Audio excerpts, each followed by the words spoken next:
might not get this out of the way.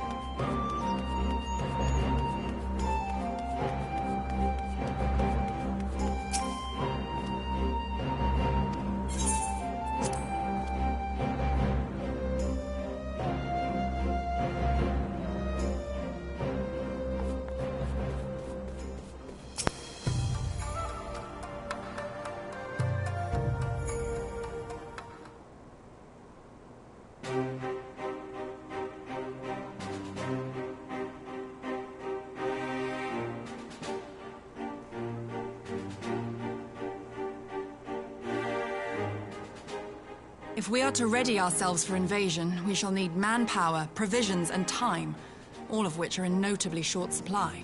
Yeah. Candid as ever, you giddy. And correct, I concede. Fortunately, I have an idea. Do tell. 'Tis plain no single nation can stand against the might of the Empire. And it was only with the aid of others that Dorma succeeded in winning her freedom. So, I mean to take a leaf out of our Eorzean friends' book and form an alliance of our own. Ooh, that's a good idea. In addition to those with whom we already share an understanding, I would reach out to Hingashi and Suinosato, and further afield to the myriad peoples of Nangsha and Dalmasca. I am under no illusion. Not all will answer the call. Yet disparate though we may be, we are united in our desire for freedom. If our neighbors could be made to see what is at stake, Asian machinations and all, cooperation need not be so far-fetched a notion. It may even seem practical. Under the guidance of our former leader, Master Louis Soir, we once strove to unite the fractious city-states of Eorzea. I dare say that experience shall be of use in your endeavor. We should be glad of your wisdom. For the record, I would have been in favor of this plan even if it hadn't been my grandfather's, but I have to ask, how will we secure the time to carry it out? Not that anyone has forgotten, but the Garleans have airships. Lots and lots of airships. Should they catch wind of our plan, they could send an armada to overwhelm us before our alliance had even begun to take shape. Not if we deny them access to the skies.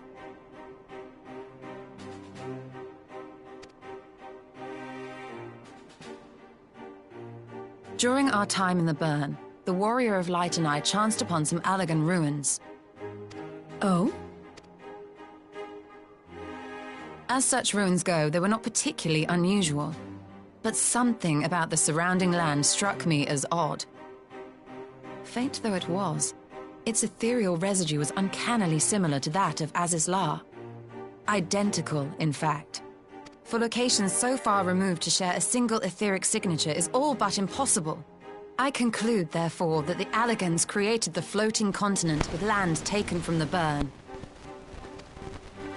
While that is a most intriguing theory, I fail to see what relevance it has to Dorma's defense.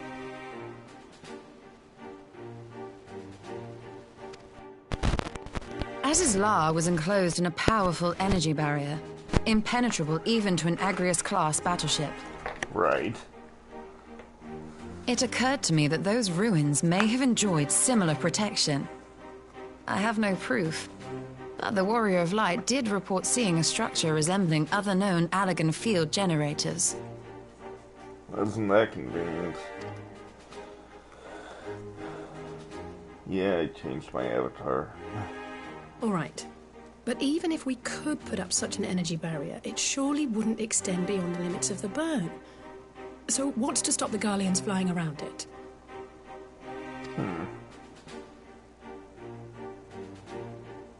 Move as this law. Fuel! No. The Dalmascan capital, Rabanasta, was a key imperial refueling point in the east. By laying waste to it as a lesson to the rest, the Empire greatly hindered its own operations in the region.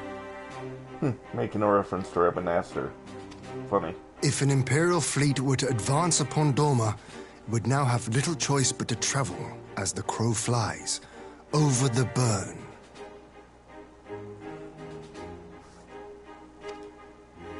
see. A word of caution. Even assuming the generator still functions, raising a barrier of such a scale will require a prodigious amount of energy. That is kind of troublesome. And few places are so bereft of suitable crystals as the Burn.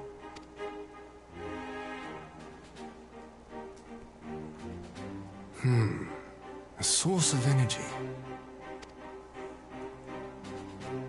Tell me, did the Allagans make a habit of launching things into the sky?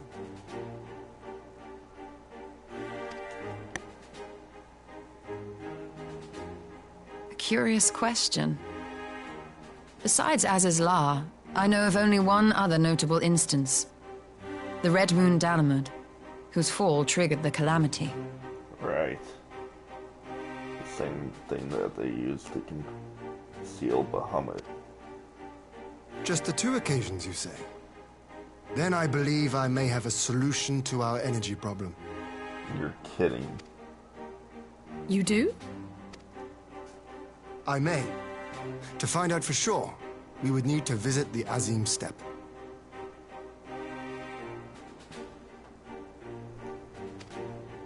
Which would, I now see, present the perfect opportunity to discuss an alliance with the Zayla tribes. How very neat. What say you then? Shall we see whither this road leads? Zayla tribes. Interesting.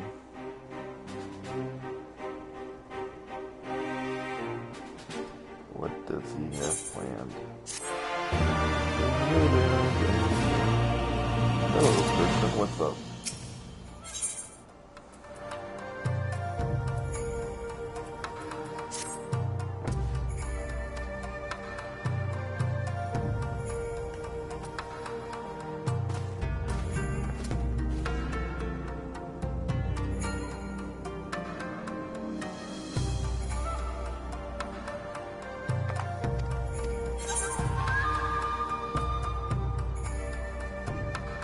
Could you not get Totoro to do it?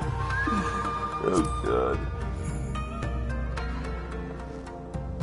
I'm sure she'd love the burn, joking aside. I was planning to enlist her help with organizing everything. We'll still need a scion on the ground, so don't worry. I'm sure you'll manage without me. Good luck.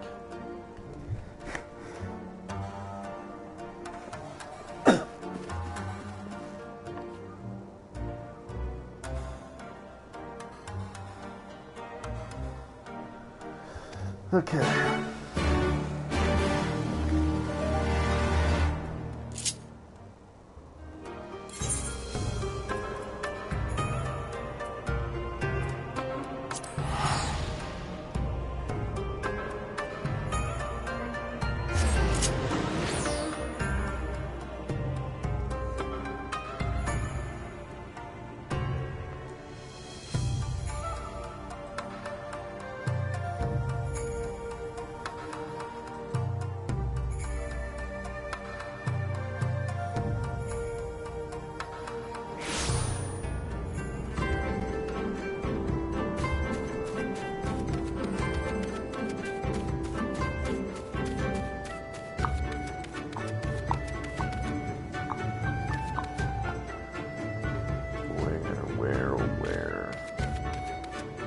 No, no.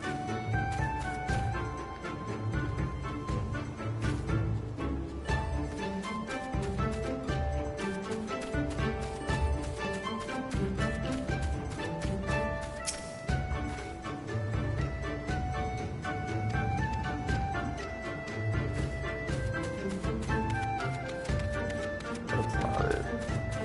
Where, oh where do I go for this?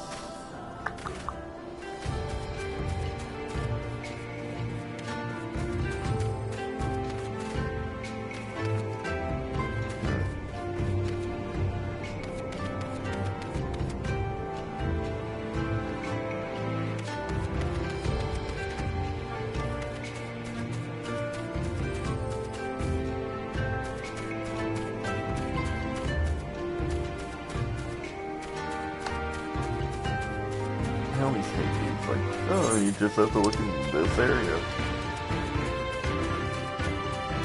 No, wait. I'm a dumbass. This is for a different quest. I'm an idiot.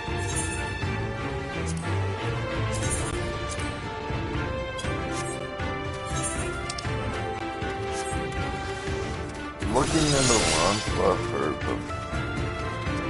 Wow. That's what I get. Okay. So this is that same step. Hills did not do it justice. You think the view is impressive here? Wait until we get to higher ground.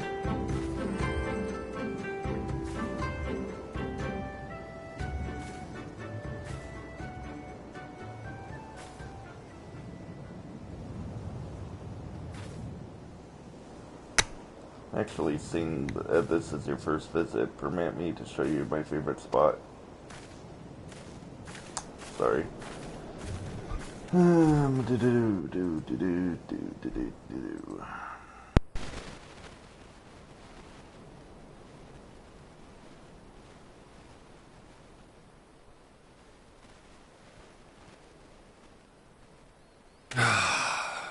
I will never tire of this vista.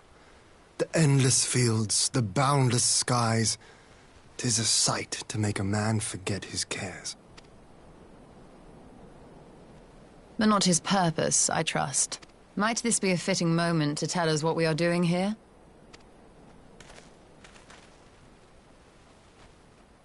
Of course. During my time with the mole, I learned some few myths of this land. One goes thus. In the distant past, when all seemed doomed, a wayfaring soul came unto the steppe. Venturing into the northern crag, he received of Nama a sliver of her essence, a shard of the shining moon, and with it clove the tainted land from the earth. The end thus averted, to these fields did the wayfaring soul return, and venturing once more into the northern crag, he buried the shard. A tainted land cloven from the earth and an offering of blood to the heavens. Azizlar and Dalamud. That was my thinking, yes. And you believe that yonder mountains hide an artifact possessed of sufficient power to raise Azizlar up to the heavens? I suppose that might suffice. Worth a closer look, would you say? I would.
Such an abundance of ether.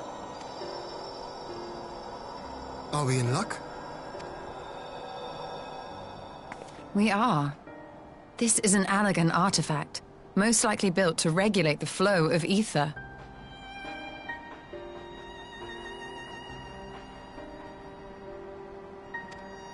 I strongly suspect the ancients used it to stem the flow from here to the burn. That would explain how they were able to untether what became Azizlar from its surroundings. But were we to throw open the floodgates, the resultant deluge would surely be sufficient to raise our wall.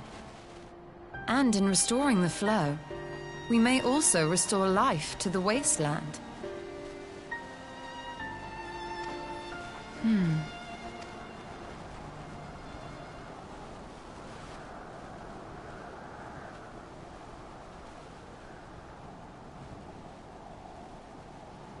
What is it? While the device itself harbors a surfeit of ether, the opposite is true of the surrounding area.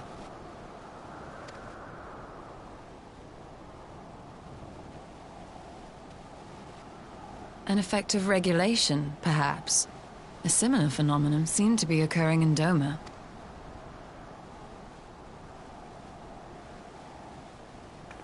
Whatever the explanation, the answer will not reveal itself here. We have seen what we needed to see.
This spot shall serve as well as any. I shall enjoy this Hahn. Is this truly necessary? Have you no peaceable way of making decisions? Speak not of peace. You stand before proud warriors of the Dathal. In the heat of battle do our souls burn brightest.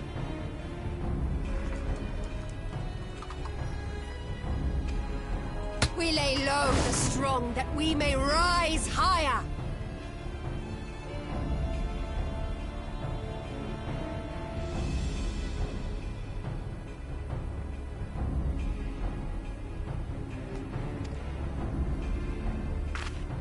That is our way. The way of might. There is no other.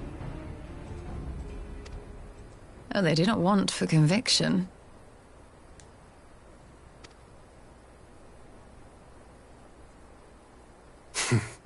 Indeed. It's what makes them such dangerous enemies. And such useful allies. Enough talk! It is time to fight!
Do our souls sing!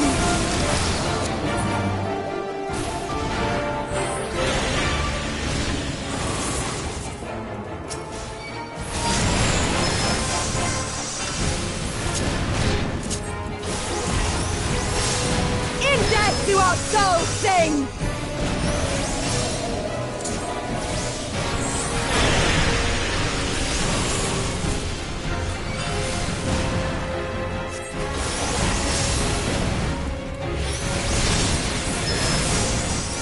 Death do our souls sing!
bow sings!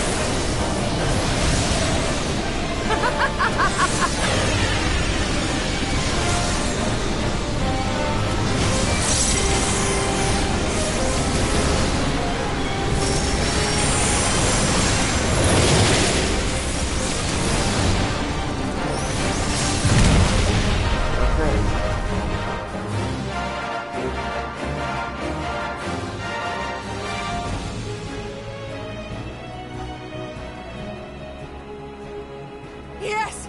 Yes! Not since the Nardum has my soul burned so!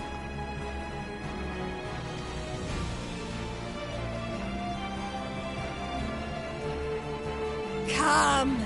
We have only just begun.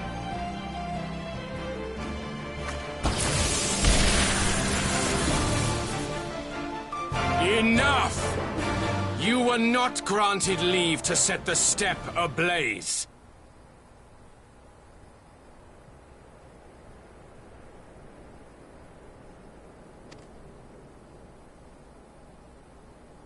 Well, well, the sun has come out to play. Be gone, Moonstruck Oranir! I am busy!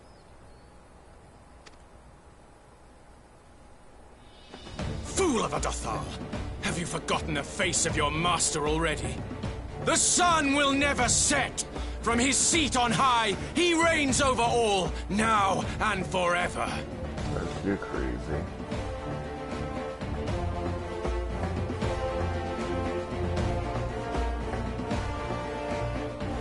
Yet what should he find here but a battle to determine the fate of the steppe? A battle waged without his blessing. This will not stand. You, Doman! You who come to petition the warriors of this land, forget that all Nama's children are wards of the Oranir. As first among my brothers, your petition is mine alone to judge.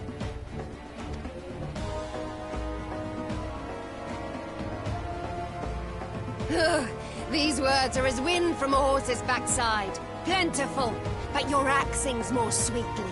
Let her speak for you.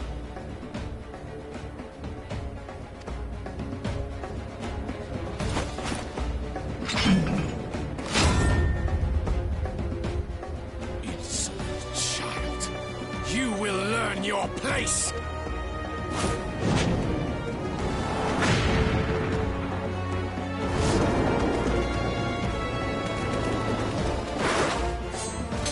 Forgive me, Brother Magni, but we have an arrangement with the Dothal. We will not abide any interruptions.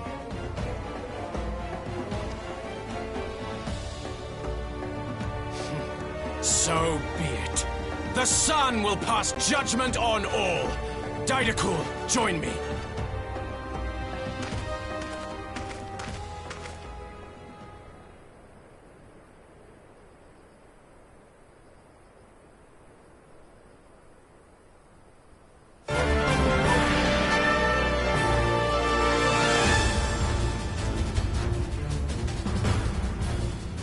The sun is in good company.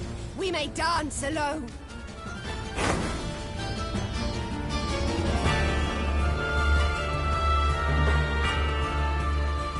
Beg not for mercy, for you will have none. Bear witness to the power and the glory of Azim!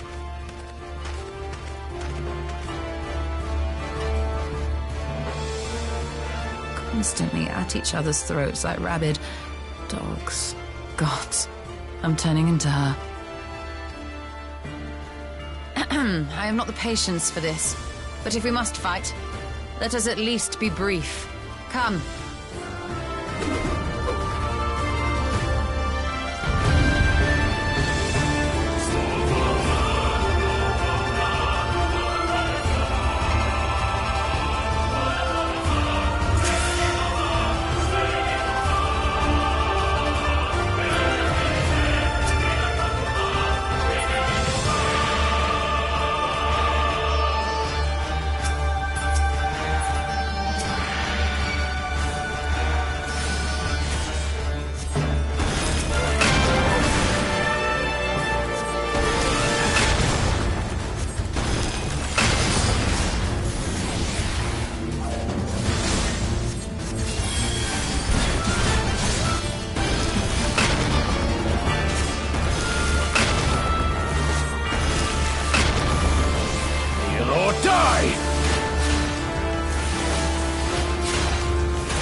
before me!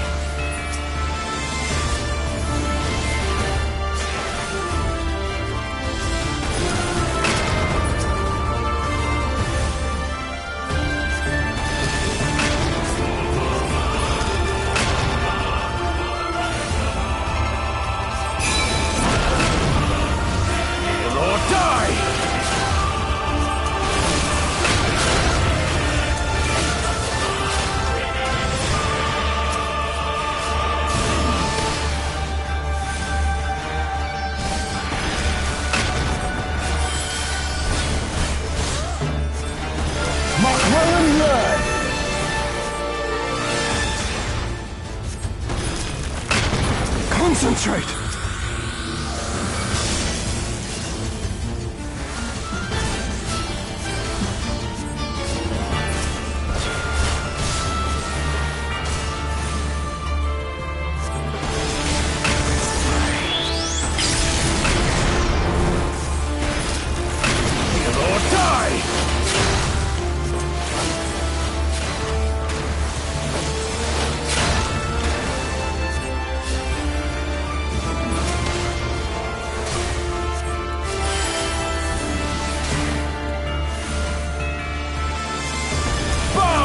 Before me! Mark well and learn!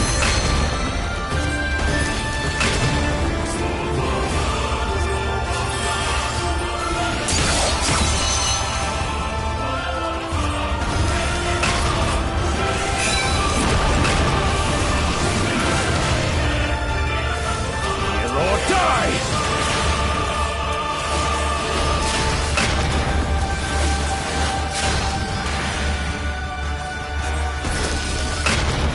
Down before me!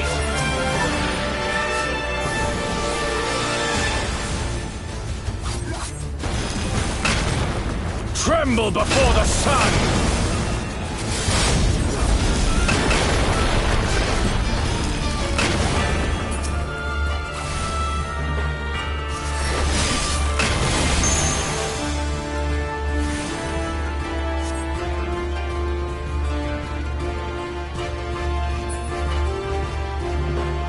Let us be about it!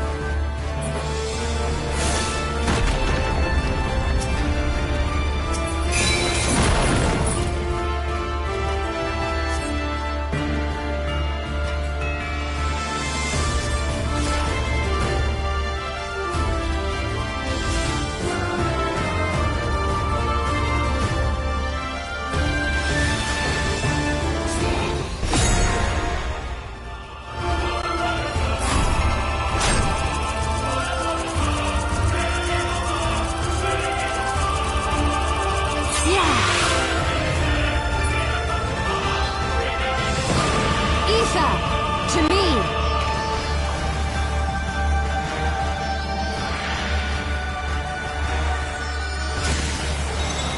Have at you!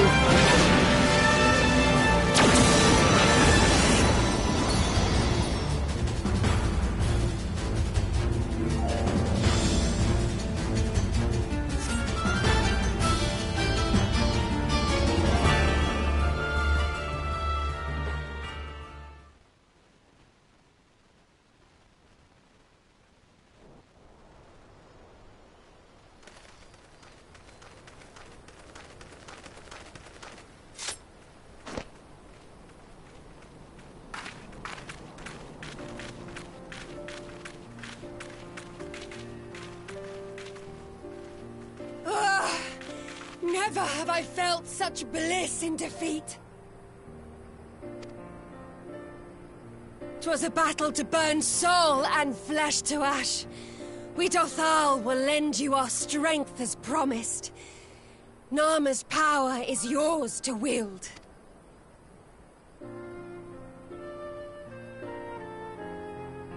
What does the sun say to that?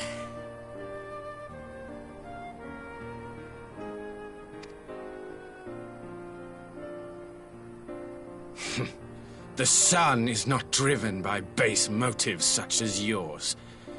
But they have been judged and found worthy.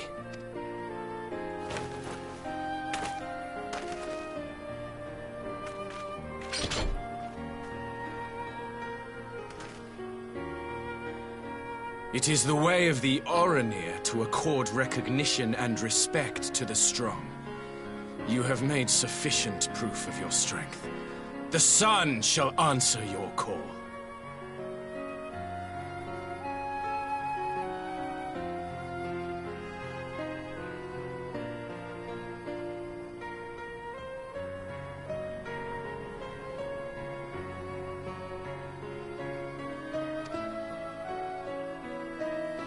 You have our thanks. We are glad to call you allies.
Did it work?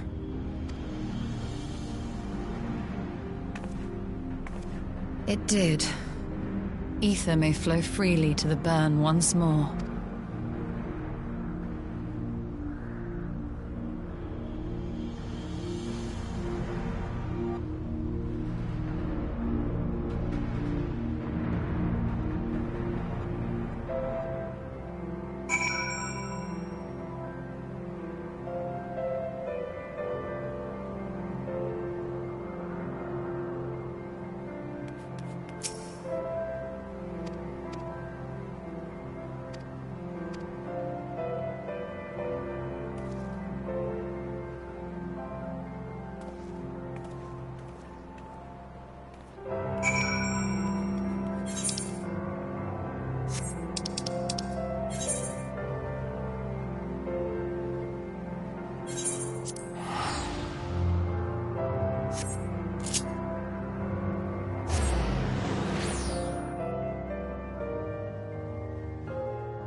Mistress Lys, Commander Aldin, it gives me great pleasure to formally welcome the city-state of Alamigo to the Eorzean Alliance. The pleasure is ours, Your Grace. I know I speak for all Alamegans when I say that we are glad of this chance to stand with our comrades of the Alliance. And we for our part are glad indeed to be able to welcome friends both old and new. Lord Hien of Dorma, at your service. Pray, accept my heartfelt thanks for your generous invitation. Nay, 'tis we who must thank you for journeying so far. And 'twould be remiss of me not to acknowledge the part the Scions of the Seventh Dawn have played in bringing all of us together. In times of great unrest, you and yours have been our constant companions, without whom we would not be here. With apologies to Lord Hien and Mistress Alisaie, it occurs to me that we have not gathered in this way since that fateful day in Uldar.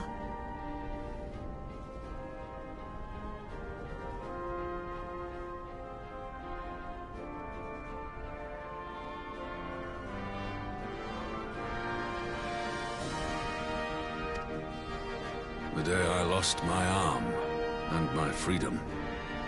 As I lay in my cell, never did I dream that I would one day be given the chance to represent my homeland at this council. I would not even be alive had you not plucked me from the jaws of death. You, Yugiri, and Alphino. Would that the lad could be with us.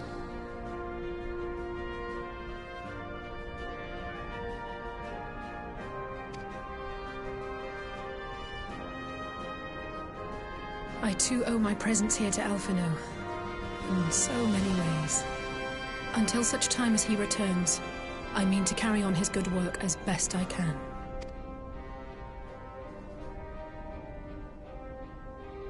Come, friends. Let us leave the past in the past and turn our eyes to the future. My Lord Hien, pray, tell us how things stand in the East.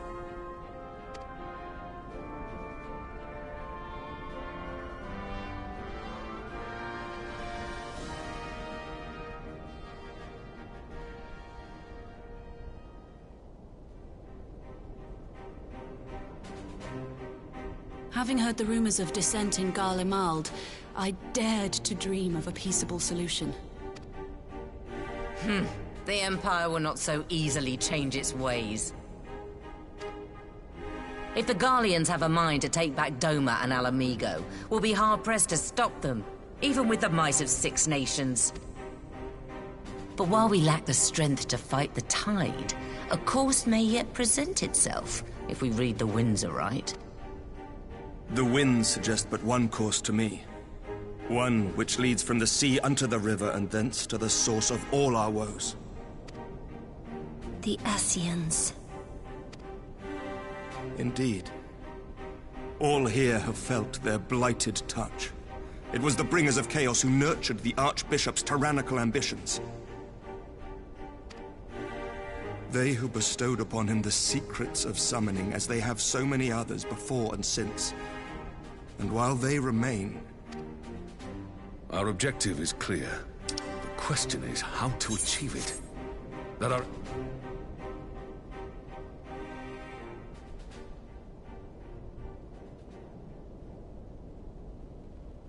While I see the wisdom in targeting the Ascians, an assassination attempt on Garlean soil would do little to aid our cause, even were it to succeed. It's time we used our enemy's preferred tactic. Subterfuge. You have an idea? Speak your mind, Master Thancred. None here know the enemy better than the Scions, and you mayhap best of all. Whatever it is you propose, we will give it fair hearing. On that you have my word. Very well, Admiral. My proposal is thus. We dispatch the shinobi to Imperial territory. There, they sow the rumor that the Crown Prince perished in the battle for Alamigo. and that the man parading around is in fact a corpse inhabited by a servant of darkness.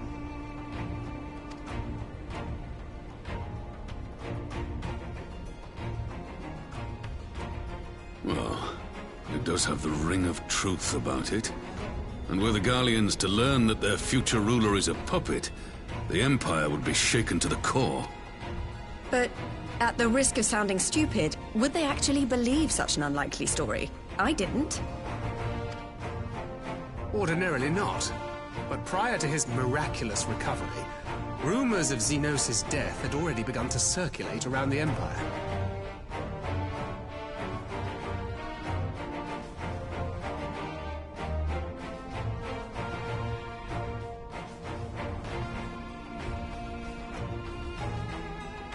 Ultimately, however, what the masses believe is not our chief concern.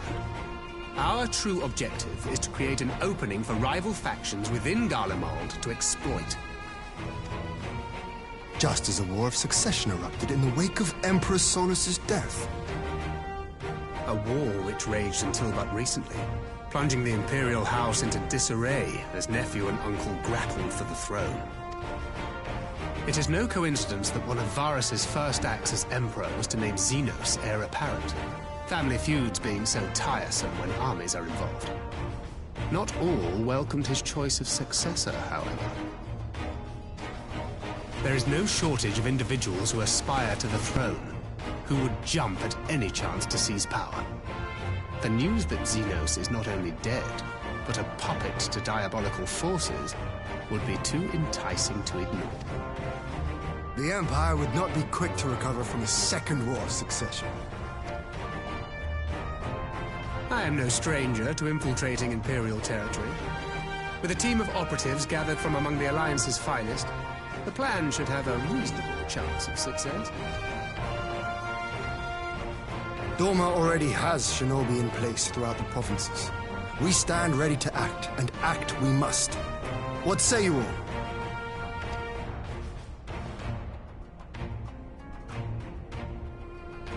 I'm for Master Thancred's proposal. We shine a light upon the Ascian and test the Empire's unity.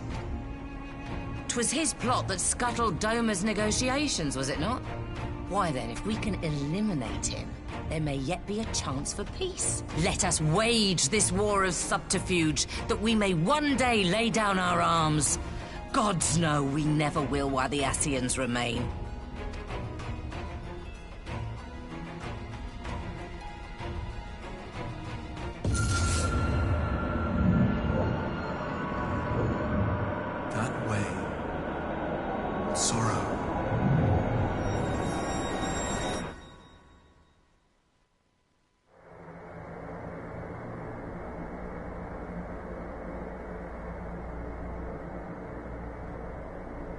History must be changed.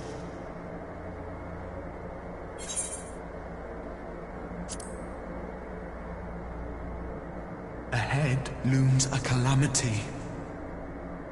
Ahead looms light, expunging all form and life. Twin dooms only you can forestall. Only you. What's the matter?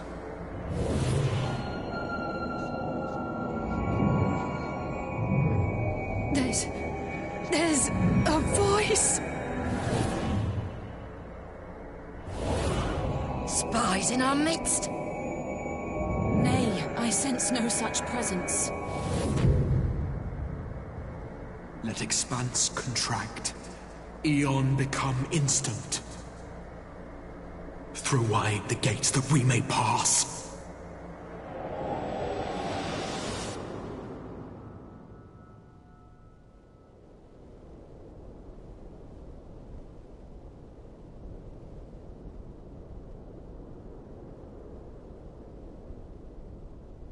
Is it over?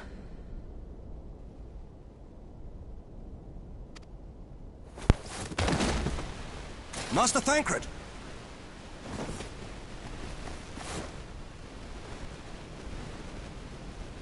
12 for Fend. Bear him to a private chamber. Have every healer make ready. Swiftly!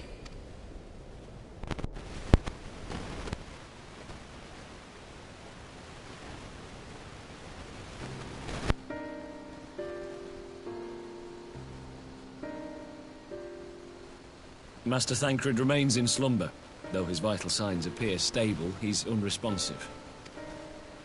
What could have done this? And why just him and not the others? I'm afraid we could not identify the cause, my lady. Our examinations revealed no wounds, nor the presence of any poisonous substances. Gods, that only makes it worse. You're to let us know the moment there's any...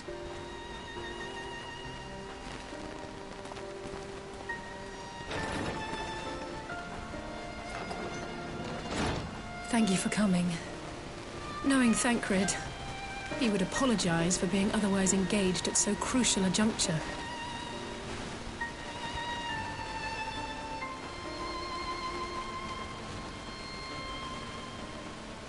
In gifting us a course of action, Thancred sowed the seed of all that is to follow. We have but to nurture it as best we can. To him, I would say, rest easy, that he may wake to enjoy the fruits of our labors. Now, the matter of the mysterious voice must not be forgotten. Will you tell me exactly what happened? Alize and I heard a voice in the moments before Thancred collapsed. It was accompanied by a severe headache, as if something were clutching at our minds. Did you experience the same thing?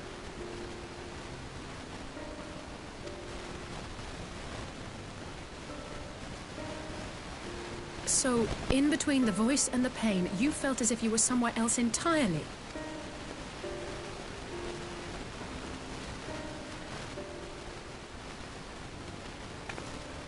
Your testimony confirms my suspicion. That which you experienced was, I believe, your soul being plucked from your flesh. Called. Called? I myself examined Thancred. Reach out as I may, I could not sense in him the spark of life that is his soul.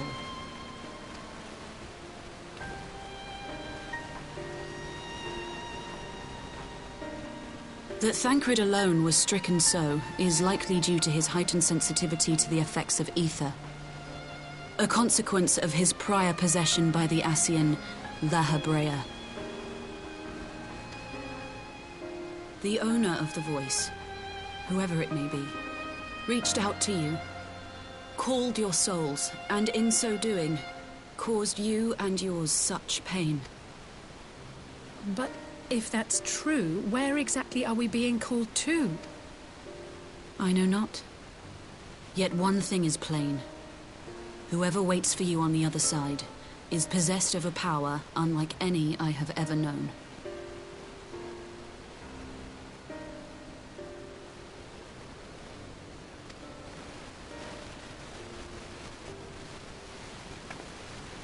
Forgive us, Lys, but may we leave Thancred in your care for a time?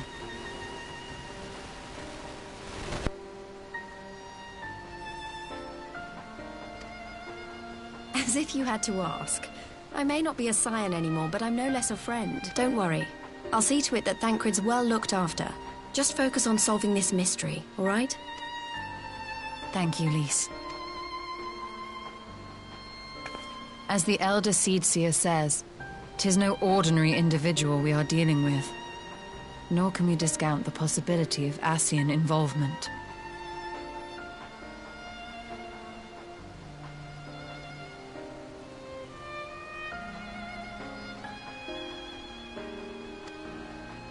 Whoever or whatever is behind this, the sooner we find out, the better.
Urianger!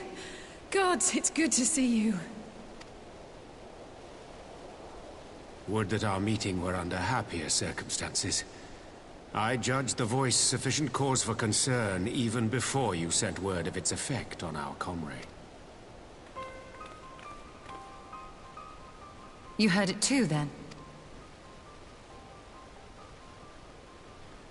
Aye. And all but certainly at the selfsame instant. Alas, pained as I was, I could make little sense of what few words did then reach.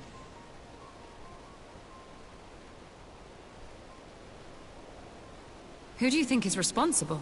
Could this be... That I cannot say. Not when so little is known.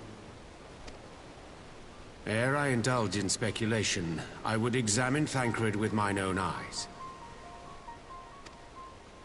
To Alamigo, then, without further delay. One other thing. During my visit to the Far East, I observed a strange phenomenon. Thou referrest, I presume, to the localized reduction in etheric density. Well, that spares me the trouble of an explanation. Yes, I noted precisely that at two apparently unconnected locations. I take it the phenomenon is not limited to the Far East.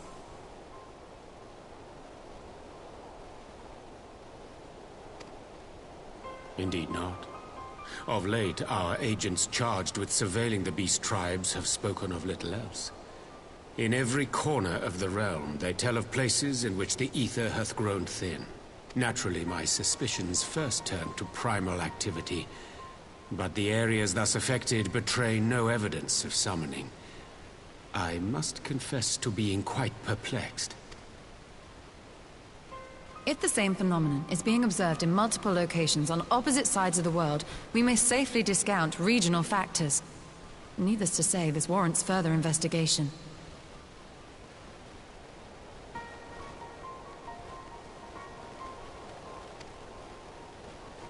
Indeed. I shall make it my task to.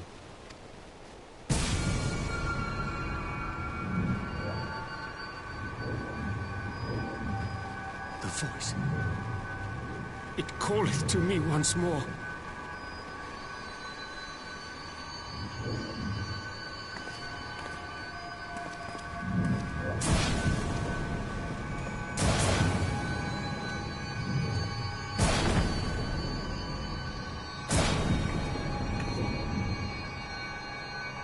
I hear it too.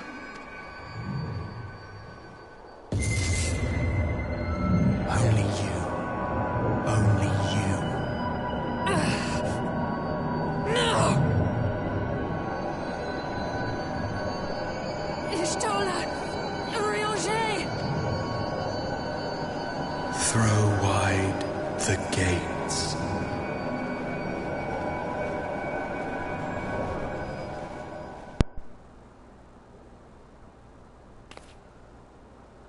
No. No, this can't be happening! Not them too. God damn it.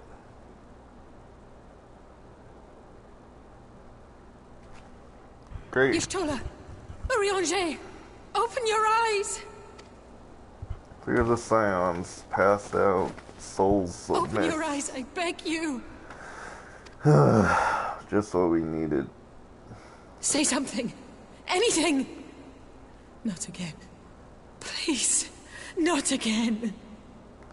Say something, I'm giving up on you. I need...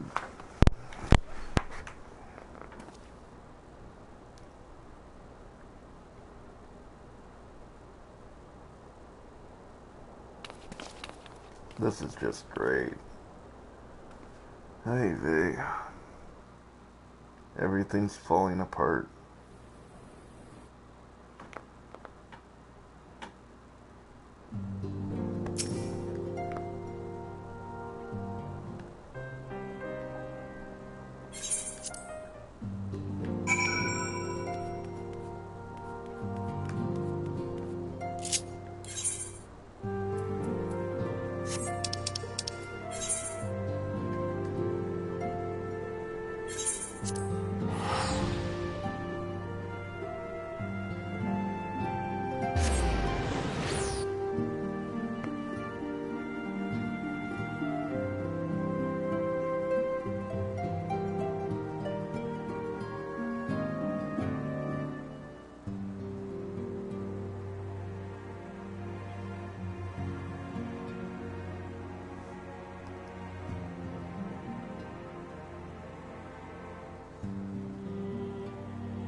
Well, if things weren't bad enough, Ryanje, Yashkola, and things are spirited away to who knows where.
Here he is, my lady.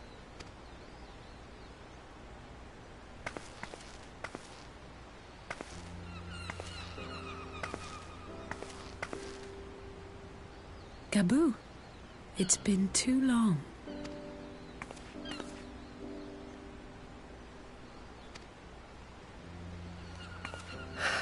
I'm afraid there's been no change. If he can see or hear us, he has given no sign. I see. You're still fighting.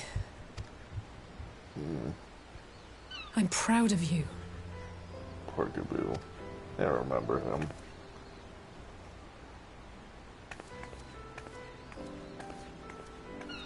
We promised that we would come and visit you together, didn't we? Alphino and I. I'm sorry that we haven't managed that yet. You know, with the three of us like this, does it not remind you of that night?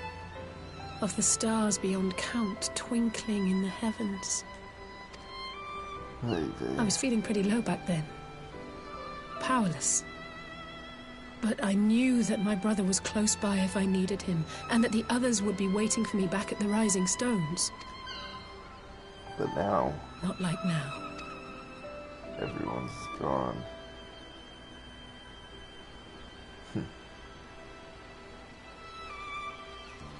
I've seen my share of trouble since coming to Eorzea.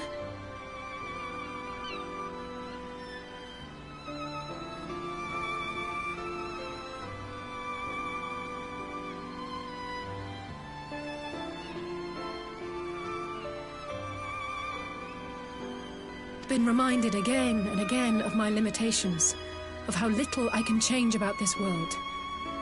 And I've come to know the sorrow of parting all too well.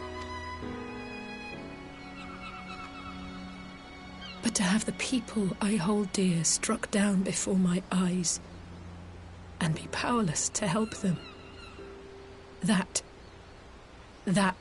I cannot bear.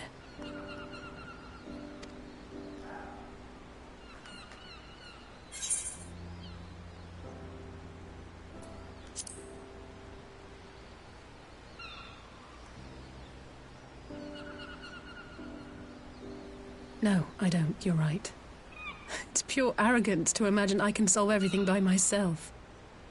You'd think I'd have learned that by now. Thank you. I don't know what I'd do without you.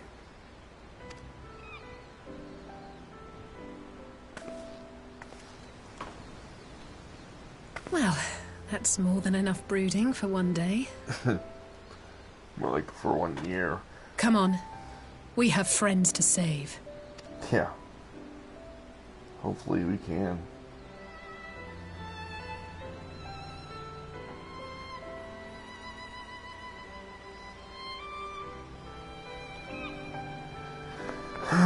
Gabu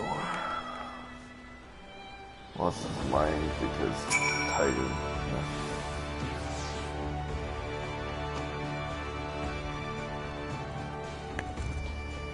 well, he summoned Titan. Well, kind of broke his mind because he's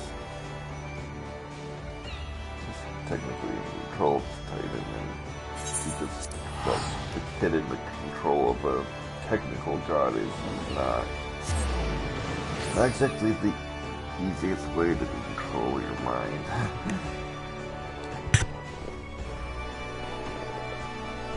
Kinda broke him.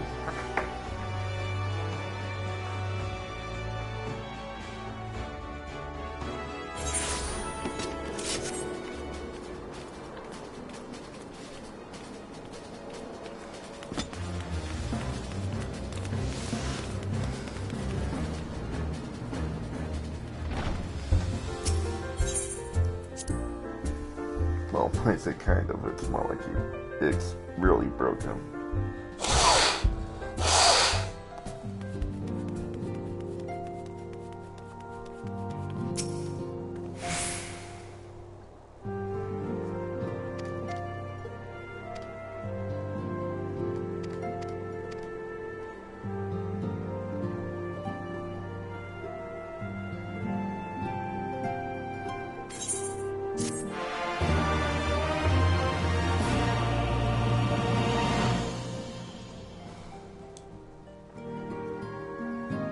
So 4.4 is finished.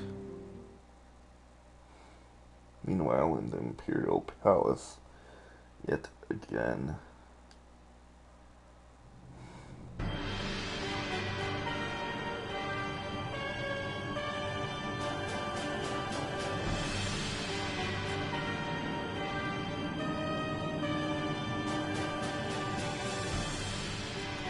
The Populares no longer present an obstacle. Now is the time to bring the Empire's might to bear. A word from your Radiance is all it takes. But one word, and the Imperial army will fall upon Alamigo as a pack of bloodthirsty wolves.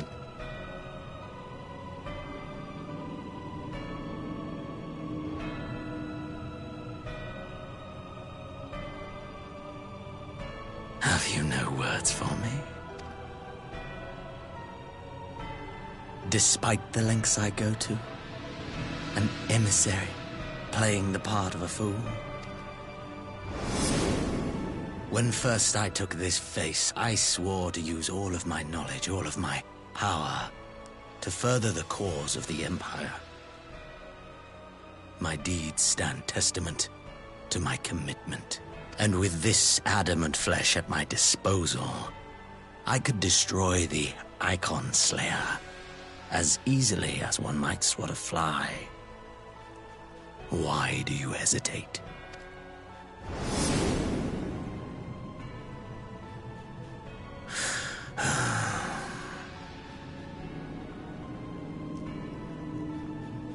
Our enemy is resourceful. Though victory is certain now, it will not remain so indefinitely.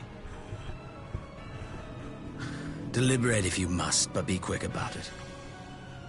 We'll speak again when you have unburdened yourself of doubt. Until then, I take my leave, Father.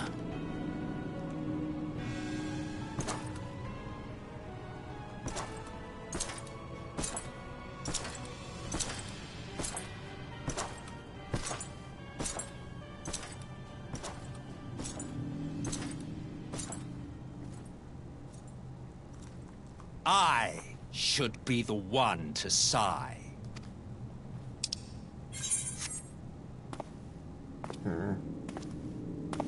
I played my part to perfection.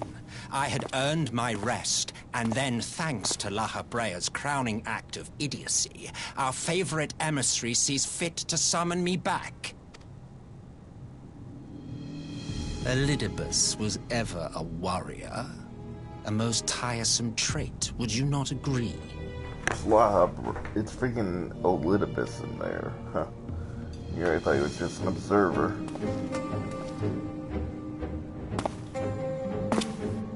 What? Have you no words for me either? No matter. I've long grown weary of this mummery. Who the hell are you, though? Now, my dearest grandson, let me remind you of your place in the simplest of terms.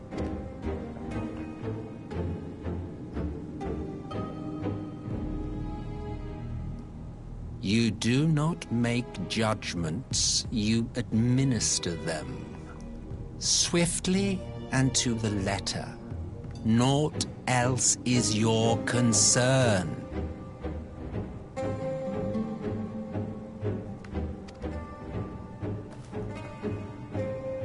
Elidibus may be an insufferable bore, but he is no fool. His choices as emissary seldom err.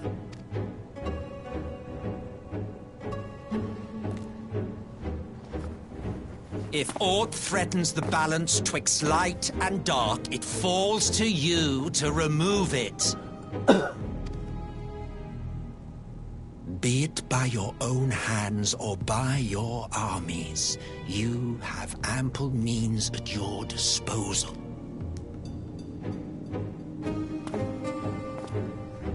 That is why this empire exists, why I built it. Oh dear, have I touched a nerve? You always were an easy one to read. I pity you, I do. Solace. As they say, ignorance is bliss. And I know how much happier you would be not knowing the things you know.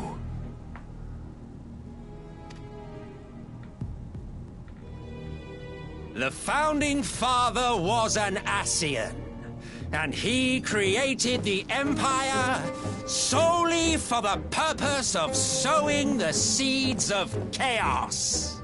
Of course he would be an Ascian. Don't take it personally. I merely do my duty. To bring about a calamity requires no small amount of power, and there is no surer way to obtain such power than by collecting. To that end, I have labored long and hard, and I must say Oh. You shot him.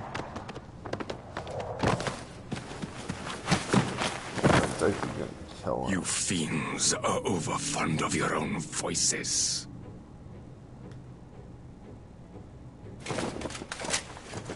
Mark me, Ascian. Man is the master of his own destiny.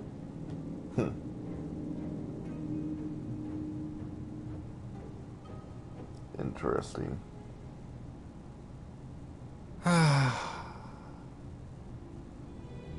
Such a waste of time and energy, both yours and mine.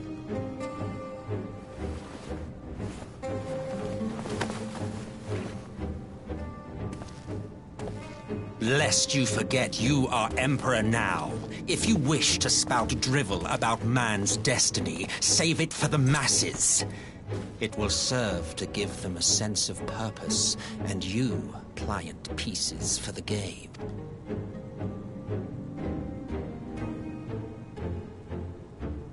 Oh, do stop sulking, boy. You, of all people, should understand. Ours is a struggle to restore both mankind and the world to their rightful state. Viewed thus, our goals are one and the same.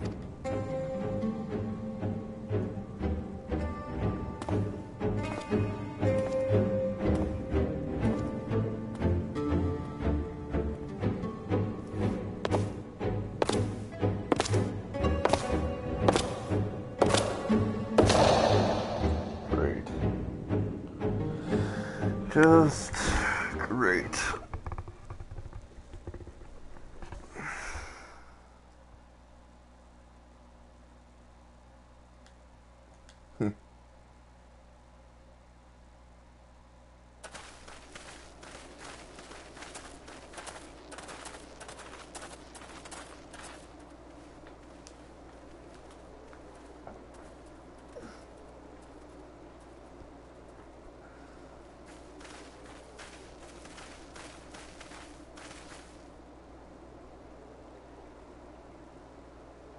Window rolled. Oh god, they're all dead.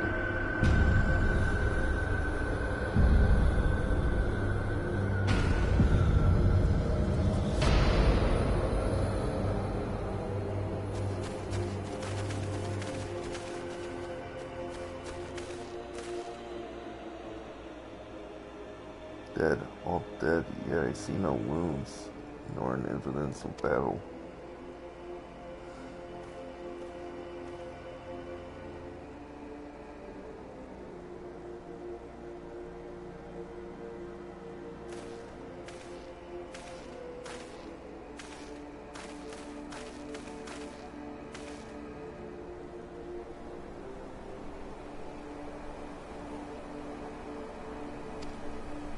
Finally used what? The Empire developed an chemical weapon in Garabania. Gas, Black Rose, it was called to, and to breathe it is to breathe your last. That's not good.